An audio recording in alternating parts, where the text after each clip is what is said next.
ఇది మీలో ఎవరైనా ఫోన్ పోగొట్టుకున్నారా? రోషన్ దగ్గర ఉంది ఐఫోన్. ఒక సినిమా ఆడితే పారేసుకుంటావరా నువ్వు? ఆ?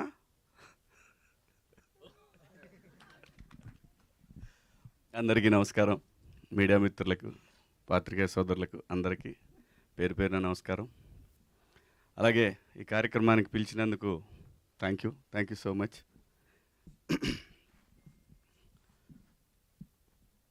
చదువు అంటే చాలా ఇష్టం అండి నాకు, కానీ చదువుకోవాలనుకున్నప్పుడు గాలికి తిరిగాను ఎక్కువ. డెఫినెట్గా చదువు చాలా అవసరం, అనుమానమే లేదు. సహజంగా 10th క్లాస్ నుంచి ఇంటర్మీడియట్ డిగ్రీకి వచ్చే వరకు గాలి తిరుగుళ్ళన్నీ అవుతాయి. అయిపోయిన తర్వాత తెలుస్తుంది చదువు విలువ. అసలు ఎయిర్ అనే టైటిల్ పెట్టగానే నాకు అసలు చూడగానే ఇంకా ఆ రోజే ఆల్ ఇండియా ర్యాంకర్స్ అని ఎప్పుడైతే వీళ్ళు అనుకున్నారో ఆ రోజే ఈటీవీ విన్లో ఇంకొక పెద్ద బ్లాక్ బస్టర్ సిరీస్ 90స్ని కూడా క్రాస్ చేసే సిరీస్ రాబోతుందని నాకు అనిపించింది. ఎందుకంటే ప్రతి ఒక్కళ్ళు కనెక్ట్ అవుతారు దీనికి. వాస్తవంగా చాలా హింస కార్యక్రమం ఆల్ ఇండియా ర్యాంకర్స్ అనేది. చాలా హింస పిల్లలకి. హింస అంటే జనరల్గా సహజంగా ఆది మానవుడి నుంచి ఎవల్యూషన్ అయిపోయి వాడు రకరకాల ఫీల్డ్స్లోకి వెళ్ళిపోయి ప్రపంచాన్ని ఒక స్థాయి నుంచి ఎక్కడికో అవసరమైతే ఈ భూమి అంతా వెళ్ళిపోతే ఆకాశంలో ఎక్కడ ఉండే పరిస్థితి క్రియేట్ చేసిన మనిషిని ఏం చేస్తున్నారంటే, ఇదంతా కూడా మెదడు చేసే పని కదా, ఆ మెదడుని ఒకే చోట ఆ 4 గోడల మధ్య ఎట్టి పరిస్థితుల్లో వీడు ఆల్ ఇండియా ర్యాంక్ కొట్టాలి అనేటువంటి కాన్సెప్ట్ ఏదైతే ఉందో అది అత్యంత దారుణమైనటువంటి ఈ భూమి మీద ఒక హేయమైన చర్య అది నా దృష్టిలో. న్యాచురల్గా చదవాలి వాడు, న్యాచురల్గా వాడికి రావాలి, అప్పుడు వాడి బ్రెయిన్ బాగా పనిచేస్తుంది. నాకు తెలిసిన వాళ్ళు చాలామంది పిల్లలు ఇంటర్మీడియట్ అయిపోయిన తర్వాత అంటే అప్పటిదాకా వాళ్ళందరిని బంధించేసరికి వాళ్ళు పిచ్చోళ్ళు అయిపోయిన వాళ్ళు చాలామందిని చూసారు. పిచ్చోళ్ళు అంటే ఇంకేం తెలియదు వాళ్ళకి, ఏం చేయాలో, ఎవరితో మాట్లాడాలి. సో ఈ సిరీసు అలాంటి తల్లిదండ్రులకు గుణపాఠం కావాలని మనస్ఫూర్తిగా కోరుకుంటున్నాను నేను. పిల్లలు చదివేసి వెంటనే వాడు పెద్ద ఐఐటీలు ఇంజనీర్లు అయిపోయి వాడు దేశం దాటి వెళ్ళిపోయి అక్కడ అమెరికాలో వాళ్ళందరినీ కింద తొక్కేసి వీడు మాత్రం పైకి లేసి అర్జెంటుగా సెటిల్ అయిపోవాలి, ఇది కార్యక్రమం. ఇది కాదు మనిషి అసలు. అలాంటి సిరీస్ చూసిన తర్వాత ఖచ్చితంగా ప్రతి తల్లిదండ్రులు మార్పు రావాలనే కోరుకోండి. ఎందుకంటే ఈటీవీ అంటేనే అకౌంటబిలిటీస్ టువర్డ్స్ సొసైటీ. రామోజీరావు గారు నిజంగా తెలుగు జాతిలో పుట్టినటువంటి ఒక ఆణిముత్యం. ఆయన సొసైటీ ఎలా ఉండాలి అని కలలు కన్నాడో, వాళ్ళ సంస్థల నుంచి వచ్చేటటువంటి ప్రతి ఒక్కటి కూడా మనం ఎంత గొప్ప కథలు తీసుకెళ్ళినా, ఎంత ఎంటర్టైన్మెంట్ కథలు తీసుకెళ్ళినా వాళ్ళు end of the day message అనేది ఒకటి మాత్రం ఖచ్చితంగా కోరుకుంటారు వాళ్ళు. అది లేకుండా వాళ్ళ కంటెంట్ ఉండదు, ఉండాలి.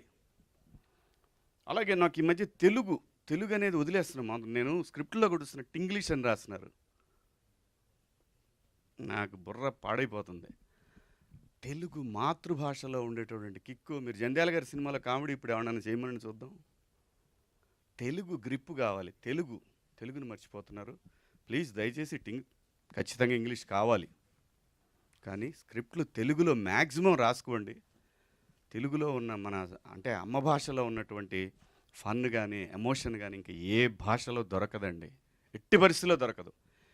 ఇంకా నిజంగా చెప్పాలి, మీరు అనుకున్నది ఇంకా ఎక్కువ ఎలివేట్ అవుద్ది ఆ స్క్రిప్ట్. అలా ముందు డైరెక్టర్లు అందరూ కూడా ప్లీజ్ ఇంగ్లీష్ అనే పదాన్ని ఆపేయండి. ఎందుకంటే ఇప్పుడు నాకు తెలిసి గత 3-4 సంవత్సరాలుగా తెలుగు ఆర్టిస్టులు ఎక్కువ మంది ఉన్నారు. ఇంత ముందులాగా బయట నుంచి తీసుకురావట్లేదు. లక్కీగా మొన్న థ్యాంక్స్ నానిగారు ఎక్కడ ఇంకో బయట నుంచి వచ్చే విలన్ తెచ్చుకోకుండా నేను చేయగలిగిన నమ్మకం పెట్టుకొని చేశారు. తెలుగులో మాట్లాడితే తెలుగు నటుడికి ఆ కిక్కు వేరే. అసలు ఆ భాషను చూస్తే ఆ కిక్కు వేరే. అంటే నేను ఇప్పుడు కొన్ని సినిమాలు చేస్తున్నా కదా, చూస్తున్నా ఇంగ్లీష్ అని రాస్తున్నా. ఇంగ్లీష్ ఏంటారా మీ ముఖం? తెలుగు చక్కగా డైలాగు రాయండి ప్లీజ్. డైరెక్టర్లకు నేను మనస్ఫూర్తిగా కోరుకున్నా. ఓకే, న్యూ ఏజ్ మేకింగు, కొత్తగా ఆలోచన ఏమీ ఉండదు. End of the day emotion. Cinema is all about emotion. ఇంతకు మించి ఏమీ ఉండదు.